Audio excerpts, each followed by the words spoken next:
In form batsman Saim अय्यूब की injury में बेहतरी न आई। यंग सेंसेशन को मजीद 10 हफ्तों तक इंटरनेशनल क्रिकेट से दूर रहने की हिदायत कर दी गई। पाकिस्तान क्रिकेट बोर्ड की जानिब से साइम अय्यूब की इंजरी के हवाले से अपडेट जारी की गई है, जिसमें बताया गया है कि साइम अय्यूब 10 हफ्तों के लिए क्रिकेट से बाहर रहेंगे। साइम अय्यूब को 3 जनवरी को जनूबी अफ्रीका के खिलाफ टेस्ट मैच के दौरान फील्डिंग करते हुए टखने की इंजरी हुई थी। डॉक्टर्स ने MRI स्कैन, एक्सरेज और मेडिकल रिपोर्ट्स के बाद साइम अय्यूब को 10 हफ्तों तक आराम का मशवरा दिया। पाकिस्तान क्रिकेट बोर्ड के मुताबिक साइम अय्यूब पहले से बेहतर महसूस कर रहे हैं, ताहम उनकी दौरा न्यूजीलैंड के लिए दस्तयाबी उनकी फिटनेस से मशरूत होगी। इस दौरान साइम अय्यूब बदस्तूर अपना रिहैब इंग्लैंड में जारी रखेंगे।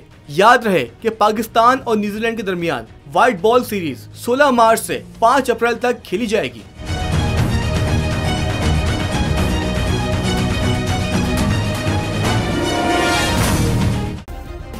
सब्सक्राइब करें और बेल दबाएं ताकि कोई खबर रह न जाए।